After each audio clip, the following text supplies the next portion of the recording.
So I have casually been enjoying Age of Mythology and trying myself against more and more difficult enemies, mainly the AI. I even went into a handful of PvP matches. I won and then retired as a champion. Anyway, the stark changes from easy to moderate and then moderate to hard difficulty AI have caused me to look deeper at my gameplay and where I can improve. So I'm going to go over the things that improved my gameplay, which really helped me out, especially when taking on more difficult, we'll say, matches. And maybe it will help you too. Also, please note that I'm not a grandmaster at this game. I simply enjoy it and want to do better with each match. Anyway, let's get into it. Starting out in your main base during the Archaic era, the first improvement that I made was bolstering my economy with research.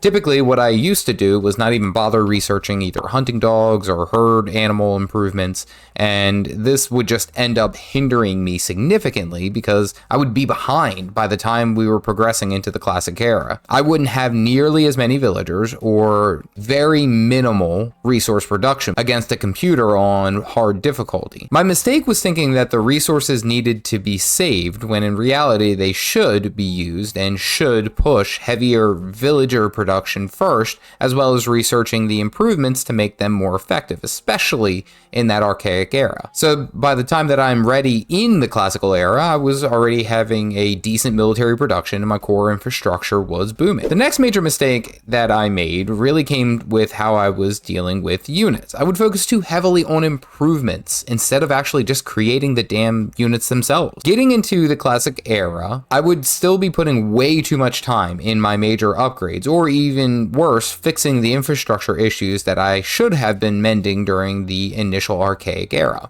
when in reality I should really just be focusing on getting bodies out into the playing field. My biggest crutch here is thinking that if I just ran 10 Axemen, that it was going to beat 5 Hoplites, 6 Toxotes, a Myth unit, and 2 Heroes coming from the Greeks. Point being is that once I started balancing upgrades with flat unit production, I was able to fend off attacks significantly faster and with greater effect. Typically, in this issue, upgrading the units to, say, the medium was really all that I needed versus upgrading them in the armory or doing more economical upgrades. So even though it may look good to have all your tiered weapons upgraded and ready to go, perhaps just having, I don't know, 5 or 6 more units out onto the field versus a slight overall improvement greatly improved the amount of times that I was able to keep going. Something that I needed to fix, and I needed to fix it quick, also pertained to my units, and that was about its composition. Now, mostly, if you have a mix of units, you do fairly well. Counter melee, counter archer, counter cavalry, myth units, what have you. Essentially, you have your holy trifecta, but as mentioned before, I would upgrade, say, my infantry and then have weaker ranged damage dealers and then say, I need to upgrade them as well first before I start recruiting them. Holy crap, this was a massive mistake that I made repeatedly. Balancing out your units with multiple counters makes your army significantly stronger and better able to handle incoming attacks against units. Now, I learned this at least against the AI. They would start to try to counter your units that you field as well. So if you're reading ahead and know, okay, they are going to be doing a heavy infantry push, so let's switch it up and have a heavy range DPS push to counter them. But knowing that I need to protect my range units with some melee, either heroes, myth units, or just straight infantry, worked out so much better than just training them singularly and only having one dimensional unit typing. The next mistake is probably a common one that players do, but I tended to do it more than I'd like to admit, and that is I would put too much faith into my myth units. See, Age of Mythology has tons and tons of fast unit spawns across the board. This means that you're able to spawn and create most units fairly quickly, barring that you have the space and resources. Now, this mistake would have me thinking my Cyclops could completely carry my army as the only melee fighter, only to get trounced by 2 to 3 heroes very quickly, leaving the rest of my army vulnerable. See, what I had learned was to complement my unit typing. So myth units, while strong, work best in conjunction when there are other human units and heroes to balance them out. And making them the linchpin of your army is probably not going to end up working well for you. Say, for example, the Greeks, who can field multiple heroes very quickly can easily take down your myth units and leaving the rest of your army vulnerable. This next mistake is kind of funny, and I still do it from time to time, but it is putting up walls. Now, every single good RTS player out there loves walls and cities and being able to defend, but my dumbass would set up walls and expect the enemy to charge straight into them all the time. Legit, they would just run around in them and say, okay, that was weird. Anyway, seriously, walls are great to include. However, boxing yourself in typically only makes it more difficult for you in the long run. My major problem with this, and specifically going against the AI, is that they would just simply walk around them, or they would take a longer route to get around my main defenses. It made me feel so dumb. Using walls can be, of course, a fantastic tool if done correctly. The best way I have found to use them in is as a funnel. Not necessarily giving the enemies a ton of leeway to run everywhere, but enough that it could cause them to change course to be where I want them to be. I used walls in this example here against a hard AI to force him into a narrow point where I can bombard him with multiple siege units, as well as towers and a couple of forts. Walls can be great, of course, remember that, but they can also hurt you if you're not paying attention.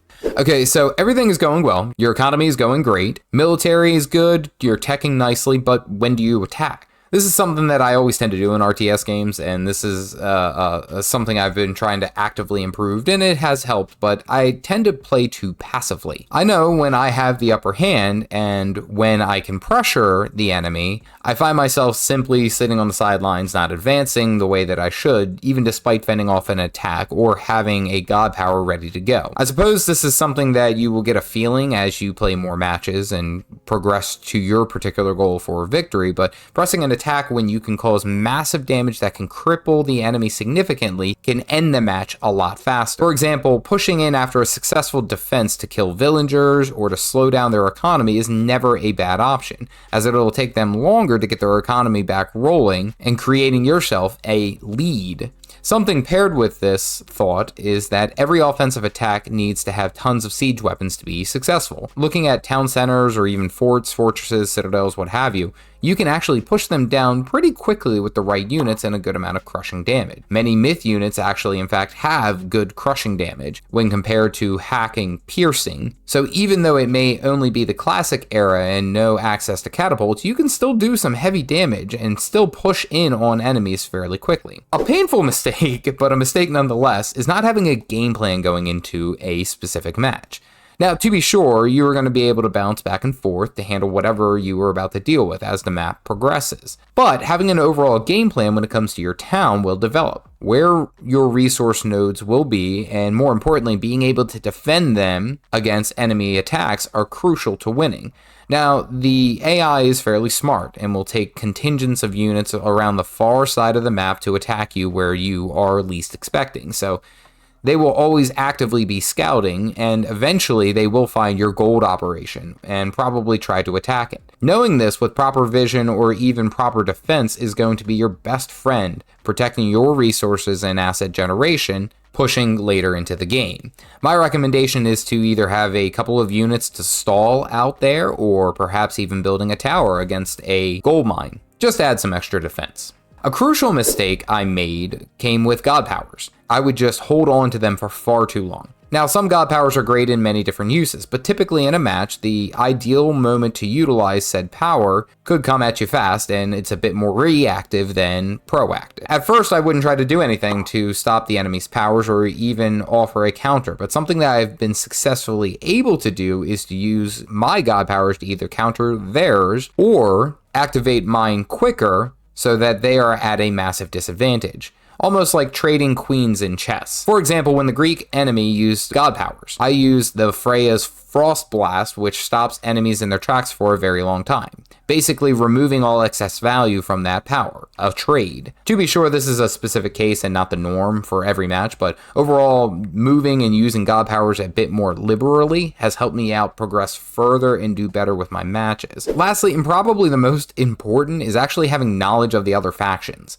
Age of Mythology does a great job of providing unique myth units, intriguing rock, paper, scissors gameplay, and of course, the ripe of city building. However, all that doesn't matter if you don't know what the other factions are capable of. of, or even what god powers they have at their disposal. The campaign does a pretty good job of showing players and most of the factions, the heroes, the myth units, and more, but the problem you may run into is not knowing how your enemy works.